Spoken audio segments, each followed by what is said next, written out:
बाबर अलाउद्दीन साहब ने भी ज्वाइन किया है। बाबर साहब, बहुत शुक्रिया आपके कीमती वक्त का। आप आज तेहरान में एक बड़े पैमाने पर शहीद रबर आला का जो है वो नमाज जनाजा अदा किया जा रहा है। दुनिया भर से डेलीगेशन जो है वो वहाँ पहुँचा, ख़ास तौर पे पाकिस्तान की जो टॉप टीयर है लीडरशिप है वो वहाँ पहुँची। क्या कहेंगे आप? जी, बड़ा अच्छा जेस्चर है, इसकी जितनी भी तारीफ़ की जाए कम है। वैसे भी गम और तकलीफ़ के लम्हात में जब आप किसी के साथ होते हैं, चाहे इंडिविजुअली हैं या एक मिशन के तौर पे हैं, तो वो लम्हात तो वो जेस्चर कभी भी कोई नहीं भूलता। ये हमारी इस्लामी तालीमात के भी मुताबिक है और पाकिस्तान, ईरान 2 बरादर हमसाया इस्लामी ममालिक भी हैं। जिस तरीके से हमने इस पूरे दौरानिया में ईरान का साथ दिया है, डे 1 से लेके जब ये जंग शुरू हुई और आज तक, और अभी भी एक मीडिएटर के तौर पे जिस जो हमारा किरदार हम अदा कर रहे हैं इस जंग को मुस्तकिल तौर पर रुकवाने के लिए, वो पूरी दुनिया जानती है। और आज इस मौके के ऊपर जब उनके शहीद उनके रहबर और आयतुल्लाह अली ख़ामनई, उनके सुप्रीम लीडर का नमाज जनाजा है, जिनको बड़े बेईमाना तरीके से शहीद किया गया, उस वक्त भी पाकिस्तान ने भरपूर तरीके से इसकी मजम्मत की थी। इस मौके पे पाकिस्तान की top most political leadership, military leadership और पाकिस्तान की दूसरी पोलिटिकल लीडरशिप का वहाँ पर मौजूद होना इस चीज़ का सबूत है कि हम कितनी अहमियत देते हैं ईरानियन नेशन को और कितने हमारे उनके करीबी ताल्लुकात हैं। और अब ये तो हम सबको पता है कि आज तो इतना बड़ा हाई पावर डेलीगेशन दुनिया के किसी मुल्क का नहीं आया होगा, और जितना जितना बड़ा डेलीगेशन पाकिस्तान का गया है। ऑल्दो हमारे आर्मी चीफ ने तो इस जंग के दौरान भी 2 दफ़ा ईरान का दौरा किया। उन हालात में कोई वहाँ पर जाने का रिस्क नहीं ले सकता था। वहाँ पर स्टे भी किया और बड़ी बहादुरी का मुज़ाहरा किया, और आज वो और वज़ीर-ए-आज़म दोनों वहाँ पर मौजूद हैं। बड़ा पॉज़िटिव जेस्चर है और ये ईरानियन नेशन मेरा नहीं ख़्याल कभी भी उसको भूल सकेगी। और बहुत कम हिस्ट्री में हमें एग्ज़ाम्पल जिस तरह की मिलती है। लोग जाते हैं, अच्छा अभी भी आप बाबर देखेंगे साहब एहतशाम बात कर रहा हूँ।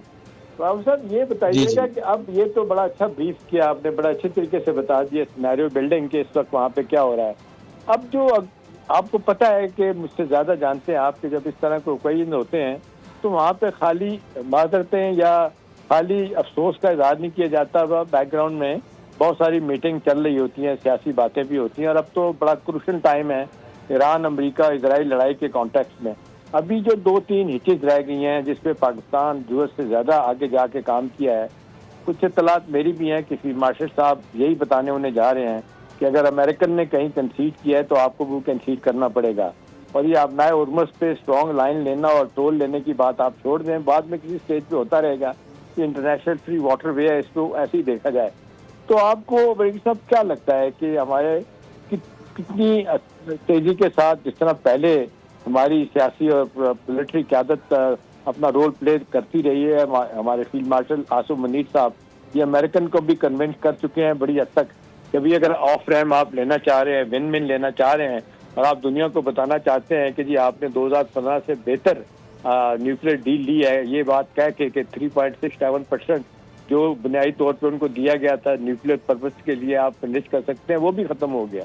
तो ये तो ईरान ने कंसीड किया ब्रिगेड साहब। अब ये जो ईरान ओबनाए हॉर्मस पे अपनी स्ट्रॉन्ग लाइन ला चुका है, आपके ख्याल में ये किस तरीके से इसको टोन डाउन किया जाएगा, ये बताया जाएगा कि भी आप किसी स्टेज पे आप ठीक है इंतजामी तौर पे तो आप संभालें दोनों ईरान और ओमान मिलके, लेकिन इसको एक फ्री इंटरनेशनल वाटरवे रहने दें जो सारी दुनिया इसको मान रही है। आपको लगता है कितना कन्विंसिंग होगा ये कहलवाना या करना हमारे मजीद जो एफर्ट कर रहे हैं फील्ड मार्शल साहब? जी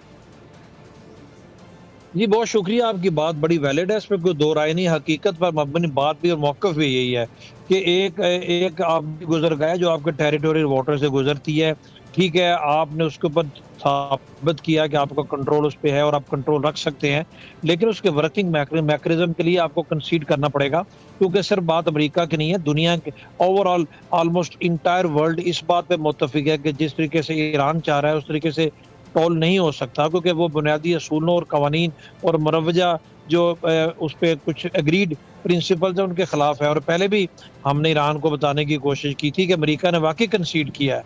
आपने दुरुस्त फरमाया, अमेरिका ने कंसीड किया और गेन भी किया। ईरान ने काफ़ी गेन किया, ईरान को कुछ चीज़ों पे कंसीड करना पड़ेगा, क्योंकि गिव एंड टेक होता है। हार्ड लाइन के साथ कभी भी आप उन नताइज को हासिल नहीं कर सकते जो कि आप हासिल करना चाहते हैं फॉर फ्यूचर। हार्ड लाइनर्स का ये इशू रहता है, लेकिन जिस तरीके से ईरान की जो पॉलिटिकल लीडरशिप है, उनके प्रेसिडेंट और उनके जो फॉरेन मिनिस्टर है, जिस तदब्बर का जिस डिप्लोमेसी का, जिस रवादारी का उन्होंने मुज़ाहरा किया, आई थिंक काफ़ी दुनिया ने उसकी तारीफ़ की है। अभी सिर्फ जो वहाँ पर जो हार्ड एलिमेंट्स हैं, आपको पता है वहाँ पर एक तरीक़ाकार है, एक इनकलाब ईरान के बाद उनका बीच में एक रोल है, वो एट टाइम्स एक एक्सट्रीम पोज़ीशन ले लेते हैं, उससे नुकसान होता है। और इस तरह की चीज़, इस तरह की जो वाक़यात हैं जो कि आपने हुर्मुज़ में चंद दिन पहले हुई हैं, इससे पूरा प्रोसेस जो है ना वो डिट्रैक होता है, दुश्मन को मौका फ़राहम करते हैं। तो पहले भी आर्मी चीफ ने अच्छा जाके वहीं बाबर पर कहा साहब, था यही हमारे। इम्पोर्टेंट पॉइंट है बाबर साहब, ये जो आप बात कर रहे हैं कि अब कहा जाता है कि पासदारान इनकलाब असल अथॉरिटी उनके पास है, RIGC के लोग हैं, और उनमें भी जनरल अहमद वाहिदी जो कहा जाता है बहुत ज्यादा क्लोज हैं सुप्रीम लीडर के, वही फैसले करते हैं। और 3 चीजों के बारे में कहा जाता है कि मिलिट्री का मामला हो और सिक्योरिटी का मामला हो और प्रॉक्सीज का मामला, वो इन तीनों को देखते हैं।